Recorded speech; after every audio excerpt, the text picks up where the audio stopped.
This CGI cat is a f***ing abomination. And yes, the actress is allergic, and they had to do a CGI cat in some places. But just take $20,000 of the money you're spending on youngifying Sam Jackson and put it into realisticing the cat. God. Also, they ran into that. Wait.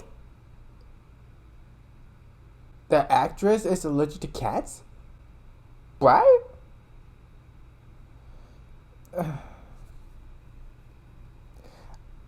I did not know that. I mean, I'm not into animals, but I'm not a sociopath, just for the record. I don't like animals, but I'm not a sociopath. But I'm not surprised she's allergic. Captain Marvel, everybody!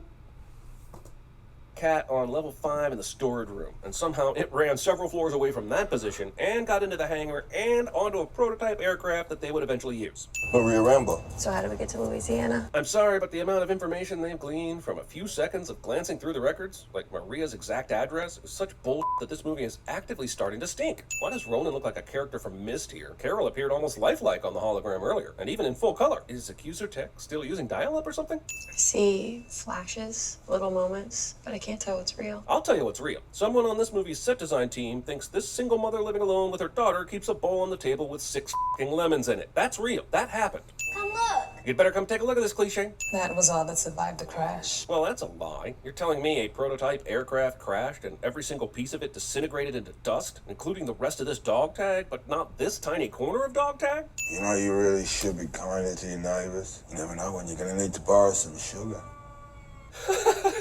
This is pretty f***ing hilarious, but it's also ridiculous to think that the Skrulls stopped off at a fast food joint to pick up some burgers and shakes on the way to Louisiana. And how would you know about the sugar borrowing habits of earthly suburbanites this soon into your stay on the planet? That was before I knew who you were, before I knew what made you different from the others. Talos had to have gotten this information before the confrontation at the Pegasus base, since that's where he heard the recording. So if he knew that then, why did he try to kill Fury's ass? He knew they were working together, and now he's all peaceful. I actually really like this character's turn, but given the sequence of events, it doesn't make a whole lot of sense.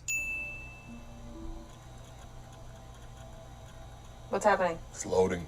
F***ing Windows 95. Okay, so Jude Law shot Lawson before she could blow up the ship, but it takes like 15 seconds for him to show up at a distance in all this smoke. Plus, they're obstructed somewhat by the crashed ship, and they're on the downslope of a hill. How the did he know where to aim? Carol got her powers by being fantastic forward by the warp engine, but the energy only hit her, despite Jan Rog standing about the same distance away. She absorbed his power. She's coming with us. Okay, I'd maybe buy that this recording spurred Carol's memory to recall the crash, but she's f***ing unconscious here, so how would she know this part? Quick question, why did they leave the main house and all go to the one day from collapse cabin to listen to the audio? It makes a nice shot, but it makes no sense from a human being standpoint. Is this house's only computer out in the decrepit barn? Why does Talos still have Keller's jacket on? We've seen that when they morph into other humans, they already have their clothes on, but now that he's turned back into his natural shape, the jacket should be gone, right? She wanted you to help us find the core. Then why the hell didn't she tell Carol about the reason for the mission in the first f***ing place? I know it would have been weird to come out as an alien, but they were already in top secret mode. This withholding of information bullshit makes about as much sense as what happened to Poe in The Last Jedi.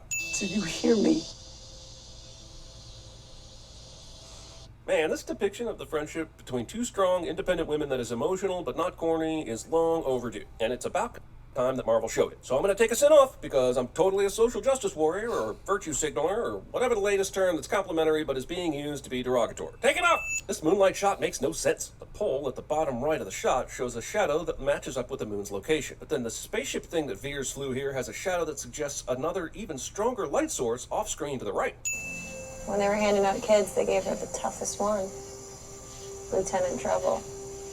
You remembered. So, is everything cool now? Like, can Carol remember everything about her life on Earth? That black box recording was f***ing magic. What purpose does this function of the spacesuit serve? Like, some Kree was almost finished designing it, and the Supreme Intelligence poked its head in and was like, don't forget to add the unnecessary color wheel. Why did they bring the f***ing cat to space? This cat will later freak out on Fury and cut his face, but he doesn't want to do it here, in zero gravity, which is baffling, because I've owned a cat before. A lawnmower can freak them out. A clap of thunder can freak them out. Suspending in zero gravity? That would have them clawing out the eyeballs of all the motherfuckers nearby until they were on solid footing. Decloaking activated. Holy balls, is there anything this magical wrist doohickey can't do? Can it order takeout, purchase ebooks, access free porn? Who am I kidding? Of course it can access free porn. In her notes, she called it the Tesseract. You know, I'm fine with the timeline of the Tesseract. The idea that Howard Stark helped found Pegasus in the 80s and handed it over to this project is totally okay. I'm just tired of the f***ing Tesseract. It shows up in seemingly every movie, being all Tesseract-y and stuff.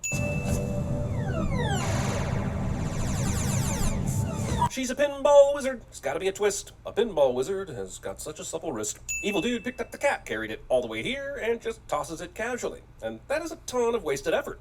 What did you do to your uniform? They got in her head, just like we thought. When? Carol's been calling with updates constantly since she's been on Earth, and there's no way they would know that the scrolls had flipped her. This jacket, it's killer.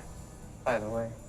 Does the Supreme Intelligence seriously have the bandwidth and the inclination for pithy one-liners? Species lurking. Threat high. So I'll calmly place a cat-sized muzzle over its mouth that I just happen to be carrying on my person. Without us, you're only human. A flesh and blood you made. You're only human, born to make mistakes. This montage of various Carols getting up after falling down is excessive and on the nose and over the top. On Hala, you were reborn.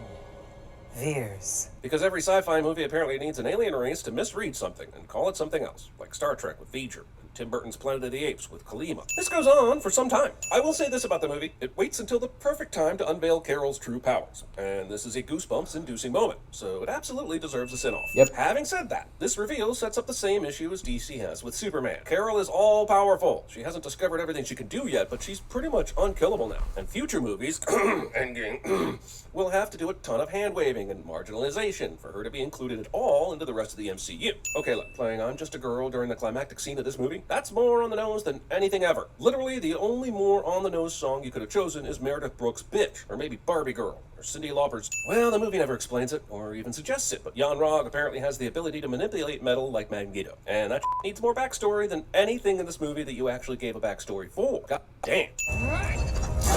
How the did that happen? The movie is directly contradicting its own previous implications about the power differential here. Oh, they're dogfighting in the canyons, just like in Independence.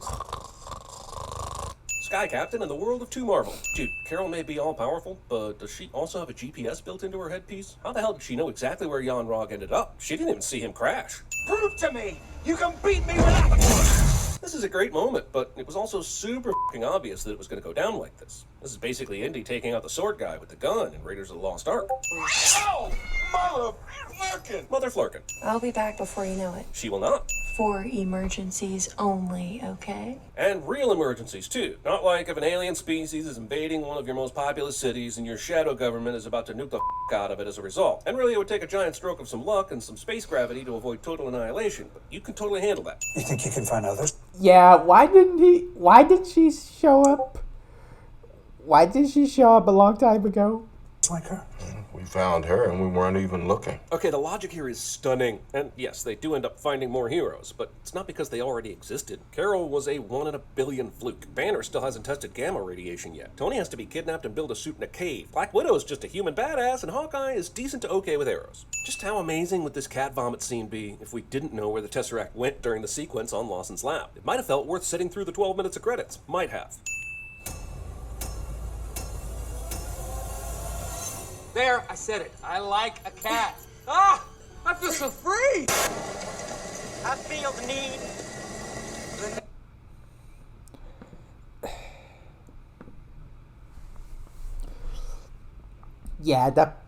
That post-credits scene. I don't think we really need that. What is that post-credit scene doing there, anyways?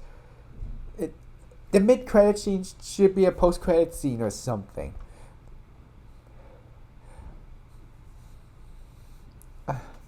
Or there should be a post-credit scene and all, but that mid-credit scene would make more sense if it was a post-credit scene. Because post-credit scenes like to advertise other movies or something, or just be stupid as fuck. Like Guardians of the Galaxy 2 and Spider-Man Homecoming. Him complaining about the de-aging CGI. For fuck's sake. However, there is one or two specific moments where the sins could be justifiable. Like when Nick Fury was running down the hall, saying, "My bad," it looks a little off. Like, if you're an old man, does that mean you can't run as fast anymore? But I will admit it does look a little off. I mean, it could be a result that you're just limping because you're recovering from a battle or something, but it still looks off.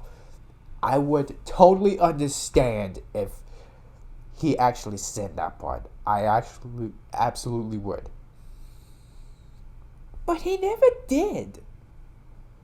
So you get to complain about the CGI, but not those off-putting moments.